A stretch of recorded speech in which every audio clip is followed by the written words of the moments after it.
Olá, pessoal, prontas para a leitura do capítulo 33? Terminamos o 32 com Diana decidindo voltar ao futuro. Eu acho particularmente muito cedo. O que essa mulher quer com o futuro, meu Deus? Ela ainda nem domina a sua magia. Porém, estamos aqui para sermos surpreendidas por Debs. Então vamos começar? Capítulo 33. Em Praga, Peter Knox se desviava das poças do adro do monastério de Strahov. Fazia o circuito anual de primavera pelas bibliotecas da Europa Central e Oriental. Percorria os velhos repositórios quando os turistas e eruditos estavam em baixa para se assegurar de que nada de incomum nos últimos 12 meses pudesse causar problemas para a congregação ou para ele.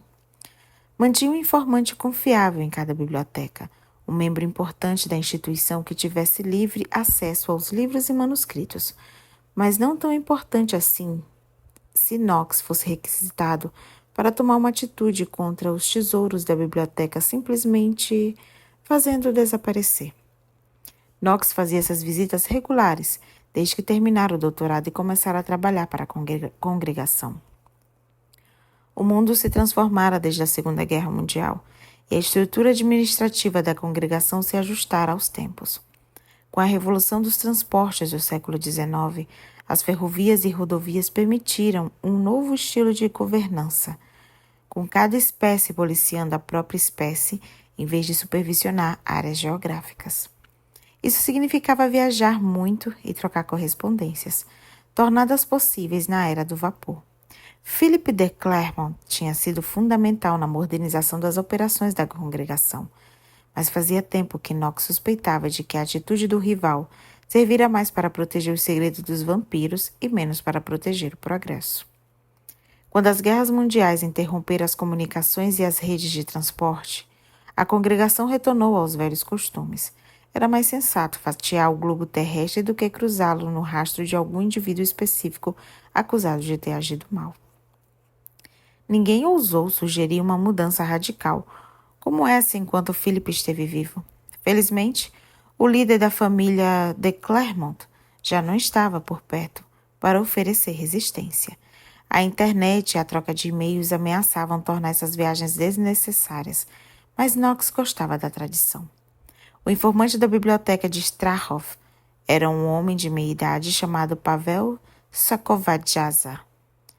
Era um sujeito pardo, como o papel de embrulho que usava um par de óculos da era comunista que se recusava a trocar, se bem que não estava claro. Um parêntese. Eu espero que o próximo livro se passe, sei lá, na América Latina, onde eu não preciso ler esses nomes complicados, gente. Eu não sei, o único idioma que eu sei é espanhol, inglês e o português. Ai, esse livro tá me fazendo falar alemão, latim, russo. Eu acho que isso aqui é russo. Ai, Debs. Vamos lá. Se a relutância se devia a razões sentimentais ou históricas, Knox geralmente se encontrava com ele na cervejaria do monastério, cujo tanque de cobre servia uma excelente cerveja de cor âmbar chamada Sr. Norbert, ou São Norberto, um santo cujos restos mortais repousavam no monastério. Mas nesse ano, Skovajza tinha realmente descoberto alguma coisa. É uma carta, em hebraico, sussurrou ao telefone. Não confiava em tecnologias novas, não tinha celular e detestava e-mails. Por isso ganhara um emprego no departamento de conservação, onde a sua abordagem idiosincrática do conhecimento não poderia retardar a firme marcha da biblioteca em direção à modernidade. — Por que está cochichando, Pavel? Perguntou Knox irritado. O único problema é que Skovajza adorava se pensar como um verdadeiro espião dos tempos da Guerra Fria e, como resultado disso, tornou-se paranoico. Porque separei o livro que esconde a carta. Está escondido dentro de um exemplar de arte cabalística de Jones Reuchlin, respondeu Skovajza, cada vez mais excitado. Knox olhou para o relógio de pulso. Ainda era muito cedo e não tinha tomado café da manhã. Você precisa vir logo. A carta menciona a alquimia e aquele inglês que trabalhou para Rodolfo II pode ser importante. Knox já tinha programado o próximo voo para Berlim e agora Scovarza o enfurnava no porão da biblioteca, uma sala escura iluminada apenas por uma lâmpada. Não há outro lugar mais confortável para fazermos isso? Perguntou Knox, olhando para a mesa de metal. Também da era comunista, com suspeita. Aquilo é goulash? Apontou para uma mancha pegajosa na superfície da mesa. As paredes têm ouvidos e o chão tem olhos. Scovarza limpou a mancha com a bainha de suéter marrom. Aqui nós estamos seguros. Sente-se. Vou lhe mostrar a carta. E o livro? Disse Knox de imediato. Scovarza se virou surpreso com o tom de Knox. Sim, é claro. O livro também. Essa não é a arte da cabala, disse Knox enquanto Scovarza retornou. Knox ficava mais irritado a cada minuto que passava. O livro de Jones Helschling era fino e elegante. Aquela monstruosidade devia ter uns 800 páginas. Largou o livro em cima da mesa e o impacto reverberou pelo tampo e as pernas de metal. Não exatamente, disse Scovarza na defensiva. É o livro de Galatino, De Arcanis Catholiae Veritatis, mas Helschling está contido nele. Tratar detalhes bibliográficos precisos com soberba era uma das coisas que Knox mais detestava. O título tem inscrição em hebraico, latim e francês. Scovarza abriu a capa do livro. Não havia nada fixando a lombada do grosso volume e Knox não se surpreendeu quando ouviu um estalo sinistro. Olhou preocupado com Scovarza. Não se preocupe, assegurou o conservacionista. Esse livro ainda não está catalogado. Só descobri porque estava numa estante ao lado de outro exemplar que tinha ido para encadernação. É bem provável que eu tenha parado aqui por engano, quando os nossos livros voltaram em 1989. Knox observou minuciosamente o título e as inscrições. Beniamin lupus rapax mana comedet praedem et vesperi dividet spolia. Benjamin et lup qui dexir ou mantin il devor la proie et sur le soir il partage le butin. É uma caligrafia antiga, não é? E, obviamente, o proprietário era homem de instrução, comentou Scovarza. Benjamin Lobo Voraz. De manhã devora a presa e à tarde reparte o despojo. Knox ponderou. Não conseguia atinar o que os versos tinham a ver com De Arcanis. A obra de Galatino contribuíra na guerra entre a Igreja Católica e o misticismo judaico. A mesma guerra que levara à queima de livros, os processos inquisitoriais e a caça às bruxas do século XVI. A posição de Galatino a respeito dos temas estava presente no título dos Segredos da Verdade Universal. Galatino argumentava com astutas acrobacias intelectuais que os judeus haviam antecipado as doutrinas cristãs e que o estudo da Cabala poderia ajudar os esforços católicos de convencer os judeus à verdadeira fé. Será que o nome do proprietário era Benjamin? Scovarza olhou por cima do ombro e estendeu um arquivo. Knox se deu por satisfeito ao ver que não havia a palavra confidencial escrita em letras vermelhas. E aqui está a carta. Não sei hebraico, mas as palavras Edward Calleus e alquimia estão escritas em latim. Knox virou a página. Ele estava sonhando. Só podia estar sonhando. A carta estava datada no segundo dia de Elul 5369, 1º de dezembro de 1609, no calendário cristão. Era assinada por Yedua ben Bazalel, mais conhecido como Rabino Judá Lowell. Conhece hebraico? Perguntou Scovarza. Sim. Desta vez quem sussurrou foi Knox. Sim. Repetiu com mais ênfase e cravou os olhos na carta. E então? Disse Scovarza passando 1 minuto de silêncio. O que diz a carta? Pelo visto, um judeu de Praga conheceu Edward Kelly e escreveu para contar a um amigo. De certa maneira, era verdade. Vida longa e paz para você, Benjamin, filho de Gabriel, prezado amigo, escrevera o Rabino Lowell. Eu ia fazer um outro comentário, mas vamos seguir com a carta. Mas, gente, o Rabino era amigo do Benjamim malvadão, mas será que ele era malvadão mesmo ou era só um filho rebelde? Muita curiosidade sobre a história de Benjamim. Recebi sua carta com grande alegria em minha cidade natal. Para você, Poznan é um lugar muito melhor que a Hungria, onde nada espera por você além de miséria. Embora eu seja um velho, sua carta me trouxe claramente os estranhos eventos que ocorreram na primavera de 5351. Ocasião em que Edward Kaleus, estudante de alquimia e estimado pelo imperador, chegou a mim. Ele delirava porque matara um homem e porque os guardas do imperador logo o prenderiam por assassinato e traição.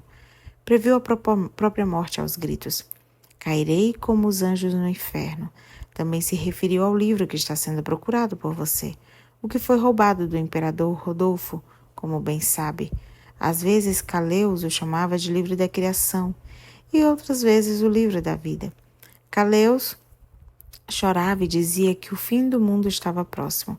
Não cansava de repetir augúrios como começa com ausência e desejo, começa com sangue e medo, começa com a descoberta das bruxas e por aí afora.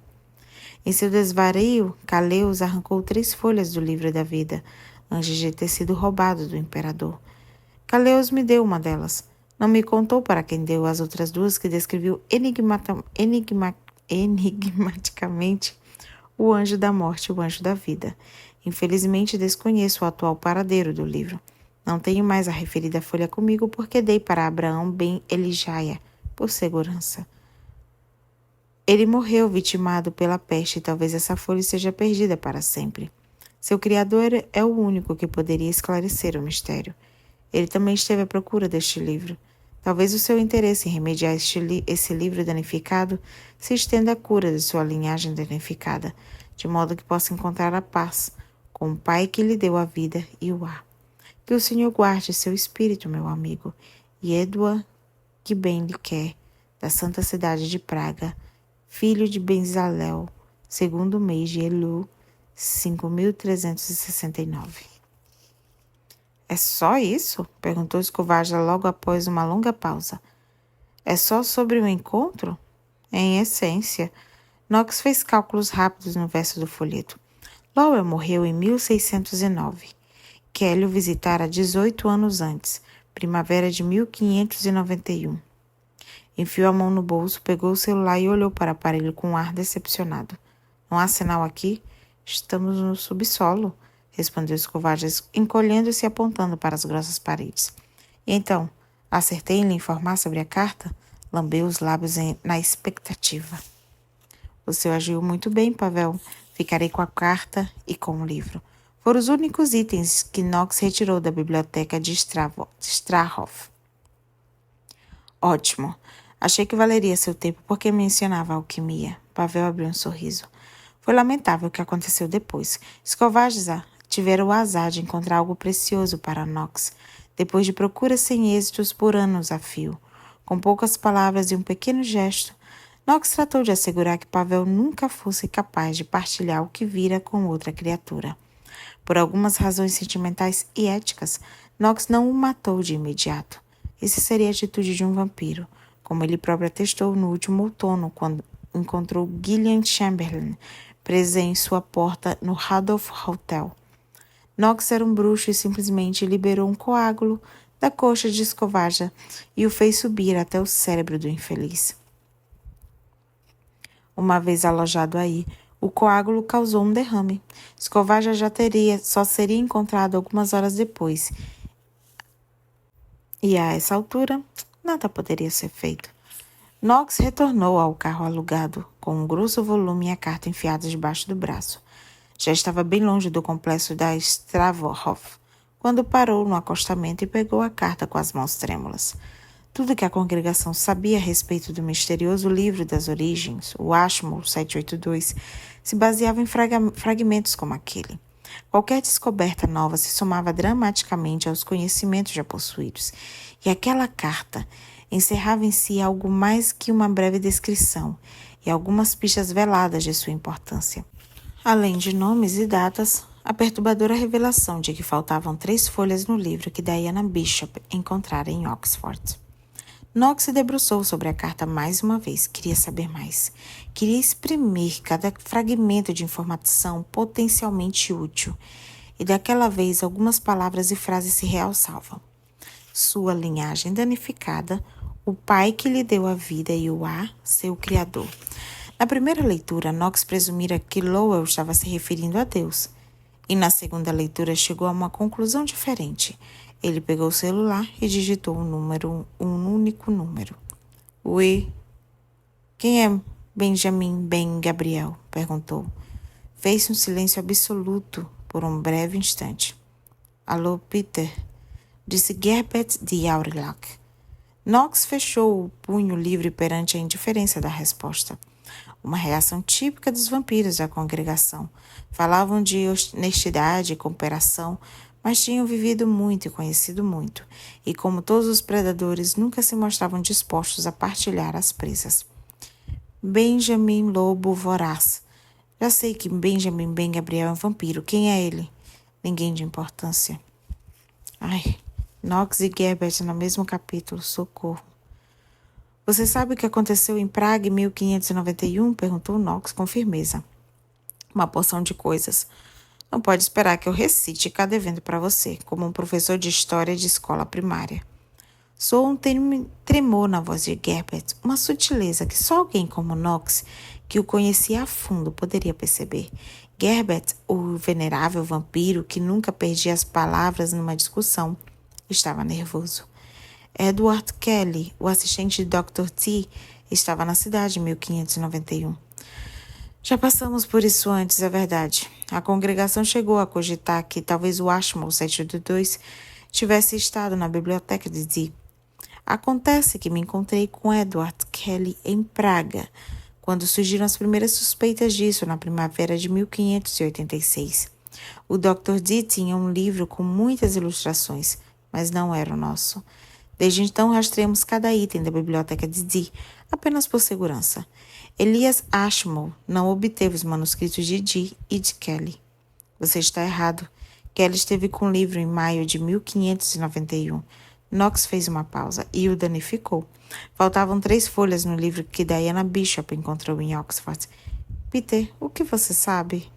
Perguntou Gerbert em tom agudo. Gerbert, o que você sabe? Knox não gostava do vampiro e mesmo assim fazia muitos anos que eram aliados. Ambos sabiam que uma mudança cataclísmica no mundo estava próxima. E no fim das contas haveria vencedores e perdedores. Nenhum dos dois tinha a menor intenção de estar do lado dos perdedores. Benjamin Ben Gabriel é filho de Matthew Claremont, disse Gerbert relutante. Filho dele? Sim, mas Benjamin renegou a própria linhagem. Isso não é algo comum que um vampiro faz assim à toa, porque quase sempre o resto da família o mata para manter os segredos. Acontece que Matthew proibiu os de Claremont que acabassem com a vida do seu filho. E ninguém mais o viu desde que desapareceram em Jerusalém no século XIX. O mundo de Knox virou de cabeça para baixo. Matthew Claremont não poderia ter o Ashmole 782, não se o livro guardasse a tradição mais acalentada pelas bruxas. Bem, teremos que encontrá-lo, disse Knox em tom sério, pois segundo esta carta, Edward Kelly rasgou as 3 folhas e deu uma delas para o rabino Lowell, que passou para alguém chamado Abraham Ben Elijah de Shelm. Abraham Ben Elijah era conhecido como poderoso bruxo. Suas criaturas não conhecem a própria história? Nós sabemos que não devemos confiar nos vampiros, e sempre descartei esse preconceito como historieta, não como história, mas agora já não estou certo. Knox fez uma pausa. Lowell sugeriu a Benjamin que pedisse ajuda ao pai. Eu sabia que o de Claremont estava escondendo alguma coisa. Precisamos encontrar Benjamin de Claremont e fazê-lo confessar o que ele e o pai sabem a respeito do Ashmole 782. Benjamin de Claremont é um jovem volúvel. Sofreu a mesma doença que afligiu Louisa e a irmã de Matthew. Os vampiros chamavam essa doença de ira do sangue, e a congregação se perguntava se não estava de alguma forma relacionada à nova doença que afligia os vampiros. Uma doença que os impossibilitava de gerar novos vampiros e que acarretou tantas mortes de sangue quentes ao tentar gerá-los. Não encontraremos as 3 folhas perdidas do Ashmole 782 sem a ajuda dele. Se é que realmente existem, será melhor assim. Não, é hora de os vampiros soltarem seus segredos. Nox sabia que o sucesso ou fracasso de seus planos só dependia daquele ramo instável da árvore genealógica da família de Clermont. Olhou para a carta novamente. Lowell deixara bem claro que queria que Benjamin remediasse não apenas o livro, como também as relações que mantinha com a própria família. Talvez Matthew Clermont soubesse mais sobre o livro do que todos os outros suspeitavam. Presumo que estava já querendo que uma viajante do tempo se desloque até Praga de Rodolfo e saia no encalço de Edward Kelly. Grunhiu Gerbert, sufocando um suspiro de impaciência. Os bruxos podiam ser muito impulsivos. Pelo contrário, eu irei até Septu. Gerbert bufou. Interromper em pleno castelo da família de Clermont era uma ideia ainda mais ridícula que viajar até o passado. Por mais tentador que possa parecer, isso não é nem um pouco sensato. Baldwin só faz vista grossa por conta da rixa que tem com Matthew. Pelo que Gerbert se lembrava, o único erro estratégico de Philip consistira em passar o controle dos Cavaleiros de Lázaro para Matthew, e não para o filho mais velho, sobre o qual sempre se pensou ser o mais adequado para assumir a posição. Além do mais, faz tempo que Benjamin não se considera um de Clermont, e certamente os de Clermont também não o consideram como um deles. Septu será o último lugar onde o encontraríamos. Pelo que sei, há séculos que Matthew de Clermont tem uma das folhas que faltam em sua posse. Incompleto, o livro não tem qualquer utilidade para nós, e já é hora daquele vampiro pagar pelos seus pecados, e pelos pecados da mãe e do pai também. Ambos haviam sido responsáveis pela morte de milhares de bruxas e bruxos. Que os vampiros se preocupassem com Baldwin. Nox tinha a justiça ao lado dele. Não se esqueça dos pecados da amada dele, disse Gerbert em tom vicioso. Perdi a minha Juliette. Diana Bishop tem uma dívida comigo. Por uma vida tomada de mim. Isso quer dizer que posso contar com sua ajuda? De qualquer forma, Nox estava pouco se lixando para isso. Antes que a semana terminasse, lideraria um grupo de bruxas contra os de Clermont, com ou sem a ajuda de Gerbert. Pode sim, Gerbert acedeu relutante. Você sabe que estão todos reunidos lá dentro, bruxas, vampiros e até demônios. Inclusive se autodenominaram convertículo. Marcos enviou uma mensagem aos vampiros sugerindo que o acordo da congregação deveria ser repelido. Mas isso significaria o fim do nosso mundo, completou Gerbert a frase.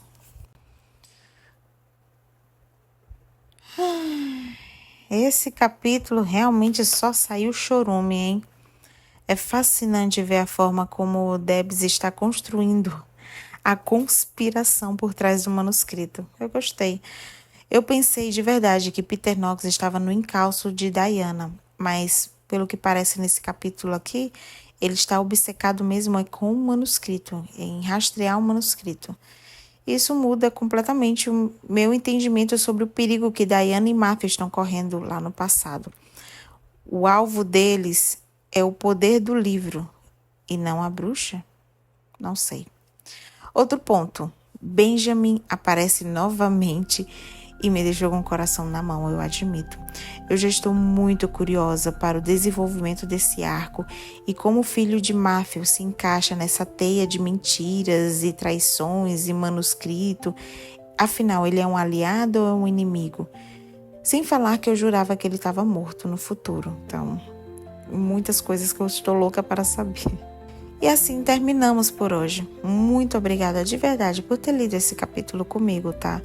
Não se esqueça de deixar o seu like, se inscrever no canal e ativar o sininho para não perder nenhum capítulo. Nos vemos no próximo. Até lá!